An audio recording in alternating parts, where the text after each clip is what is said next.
Olá, eu sou Lorena Falcão, advogada, atuo principalmente na área civil e hoje gostaria de tratar com vocês a respeito da tutela inibitória, que é um tema bastante relevante no processo civil brasileiro e bastante também recorrente no nosso cotidiano. É aquela que está escrita lá no artigo 461 do Código de Processo Civil. Ela trouxe diversas situações inovadoras para o processo civil, principalmente focando a efetividade da tutela jurisdicional. E hoje nós vamos trabalhar, então, o artigo, algumas situações fáticas em que ele pode ser empregado, tudo isso para que possamos aperfeiçoar a nossa técnica na prática da advocacia. Então, falemos um pouco a respeito dessa tutela inibitória, que é a do artigo 461. Nosso projeto de aula diz que nós primeiro falaremos a respeito dessa necessidade da técnica processual adequada para obter a efetiva tutela, também a respeito dos fundamentos do artigo 461, o que é essa tutela inibitória propriamente, e que ela busca a tutela específica em primeiro lugar, sendo num momento excepcional a busca das perdas e danos. Tudo isso você vai compreender daqui a pouco um pouco melhor. A respeito da possibilidade de antecipação dos efeitos da tutela inibitória, então temos um parágrafo que disciplina uma liminar, porque o caso é bastante urgente e relevante, e também quando nós falamos sobre a própria execução, as medidas de apoio, o emprego da multa para conseguir a execução, a efetividade dessa tutela.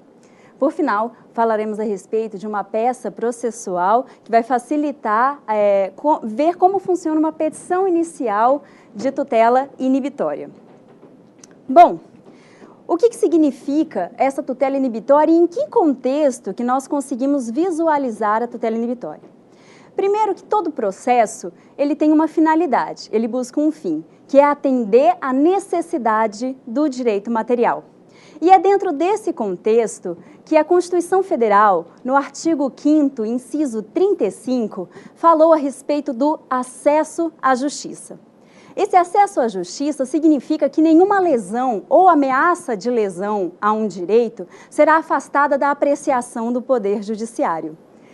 Só que não basta apenas você garantir que o Poder Judiciário vai tomar conhecimento do seu problema. É necessário que o legislador empregue e traga a possibilidade dentro do sistema normativo de técnicas que sejam adequadas para satisfazer justamente as necessidades desse direito material. Vale dizer que quando um caso é muito urgente, não basta apenas que seja entregada a reparação do dano que causou-se porque não conseguiu se impedir o ilícito. Então, o que a tutela inibitória prevê é justamente que o juiz possa empregar as medidas adequadas dentro de um contexto processual para facilitar cessar esse ilícito, fazer cessar a sua repetição, a sua continuação e até mesmo a sua prática. Então, esse Instituto da Tutela Jurisdicional Efetiva diz propriamente a respeito da técnica processual capaz de atender ao direito material. No nosso próximo slide, eu trago uma citação de Marinoni, que é um dos especialistas quando se fala em tutela jurisdicional efetiva, porque ele emprega muito bem a relação entre a técnica processual e a tutela efetiva ao fim do processo. Ele diz o seguinte, que a efetividade do processo no plano do direito material e ainda como um direito fundamental à tutela jurisdicional efetiva, precisa ter então consciência das necessidades do direito material e isso é que vai traduzir as diversas necessidades, os diversos desejos de tutela. Quer dizer que para um caso em que você pretende fazer cessar o ilícito, não adianta oferecer a indenização. Então, essa ideia começa a permear desde agora o nosso ordenamento jurídico e ele vai ser ainda mais concreto quando nós falamos na técnica da prevenção do ilícito. Então, nós temos diversos procedimentos para assegurar justamente essa prevenção.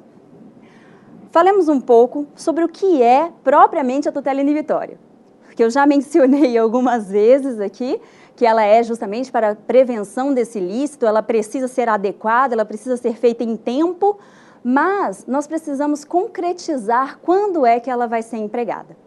Então, no nosso próximo slide, por favor, eu trago aqui um conceito a respeito da tutela inibitória.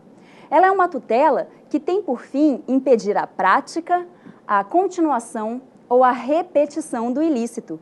Então, ela não busca a reparação, a conversão em perdas e danos, mas propriamente que quando existe uma obrigação de fazer, ou de não fazer, ou de entregar uma coisa e essa obrigação esteja inadimplida, ela busca efetivar essa obrigação.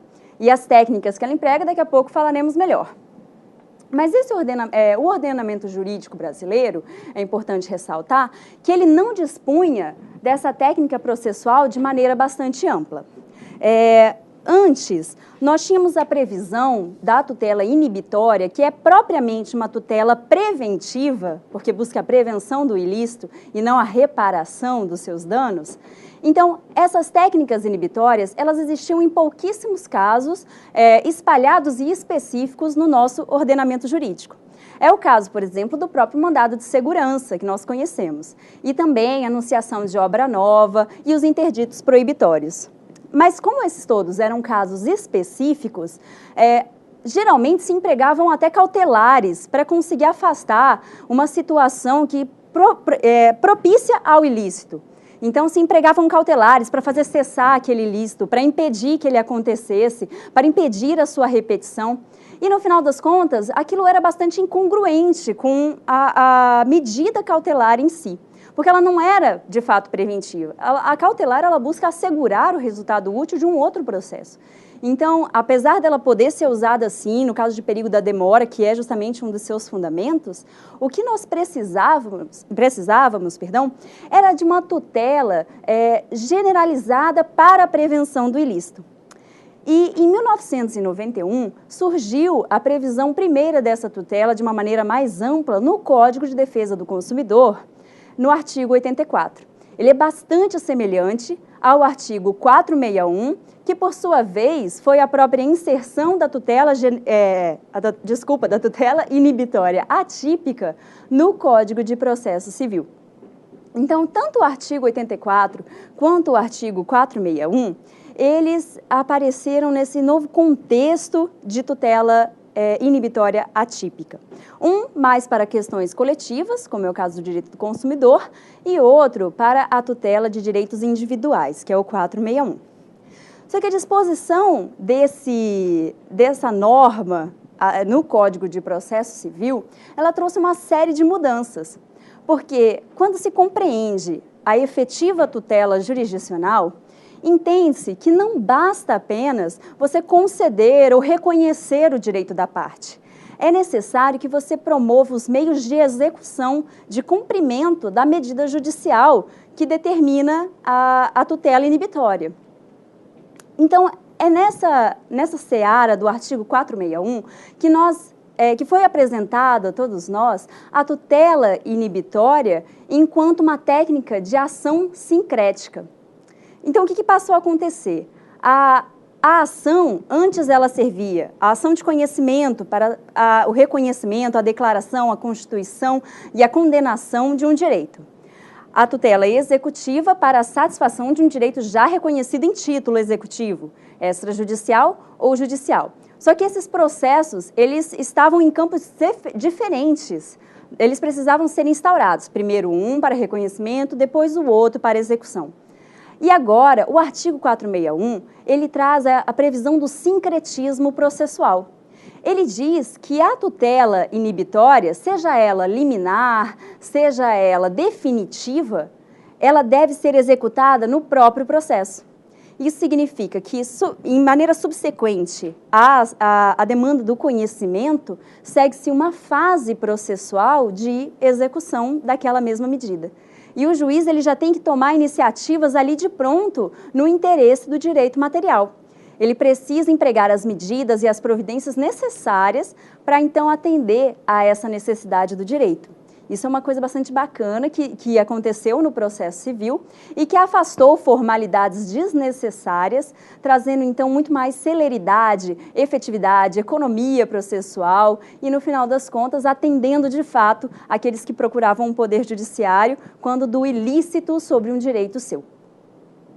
Então, Quando falamos a respeito desse dispositivo na nossa legislação, vimos a importância que ele tem em como ocorreu essa mudança de pensamento processual, né? E aqui é interessante notar que essa tutela inibitória, que já trouxe tantas transformações para o sistema processual, ela pode ser utilizada em diversas situações do nosso cotidiano, justamente pelo seu caráter eminentemente preventivo, na prevenção do ilícito.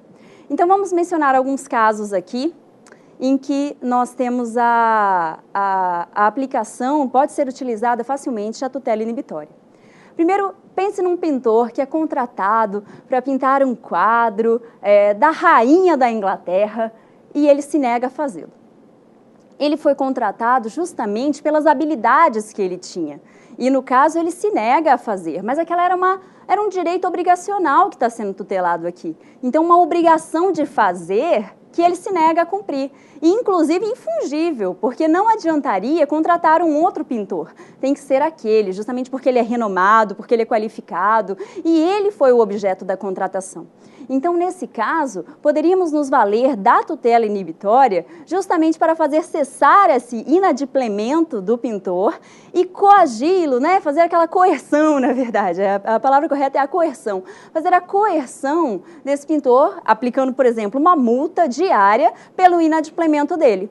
Então, antes de você buscar a indenização, porque teoricamente não poderia impor a ninguém uma conduta que ele não quisesse cumprir, agora você tenta convencê-lo, aplica alguns meios de coerção psicológica para que ele cumpra a obrigação que foi contratada.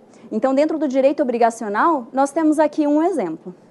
Também é possível vislumbrarmos a tutela inibitória diante de um direito à saúde que é violado. Quando o cidadão procura o Estado por causa de uma moléstia, de uma doença que lhe acomete, e ele vê negado o direito à sua saúde porque o medicamento adequado não lhe é proporcionado, então ele tem aí um ilícito acontecendo contra o seu direito à saúde. E ele pode empregar a tutela inibitória para condenar o Estado a uma obrigação de fazer, de entregar esse medicamento. Então, propriamente um fazer, de proporcionar o tratamento dele. E quando se vislumbra esse contexto, não basta ao juiz simplesmente condenar e esperar que a parte morra sem ver o próprio medicamento. Então, o próprio juiz já determina outras medidas que possam trazer a efetividade dessa tutela. Um outro exemplo que nós podemos vislumbrar, e esse no campo do direito industrial, é o do uso indevido da marca comercial. Então, nós vemos aquele que não é o titular fazer uso da marca, seja da patente, e no final das contas, ele está cometendo também um ilícito contra o verdadeiro detentor daquele direito industrial. Quando isso ocorre, para fazer cessar esse ilícito, é válida a tutela inibitória. Afinal, você impõe uma obrigação de não fazer e age no sentido de convencer o devedor, né, que é aquele que está afetando o direito, a cessar aquele ilícito. Então, a tutela inibitória, mais uma vez, se faz útil também no direito industrial. E mais um exemplo aqui, em que um direito de personalidade é violado por uma emissora de televisão que faz uma publicidade indevida a respeito do direito de imagem de determinada pessoa. Então, nesse caso, o direito de personalidade precisa ser tutelado. E olha o tamanho da urgência dessa situação. Não basta apenas que o Estado pegue e fale, olha, o Estado juiz, perdão, que ele pegue e fale simplesmente, olha, é necessário cessar o ilícito, por favor, se digne de interromper essa veiculação indevida da imagem da pessoa. Não basta apenas isso. É necessário que ele empregue meios para a própria execução, para o próprio cumprimento dessa ordem, fazendo cessar o ilícito. Então, o foco da tutela inibitória, como você percebe, aplicado em diversas searas da nossa vida, do direito, ele serve justamente para interromper o ilícito. Seja a ameaça de lesão a um direito, seja a própria lesão já concretizada, para que não se repita, para que não continue. Então, a tutela inibitória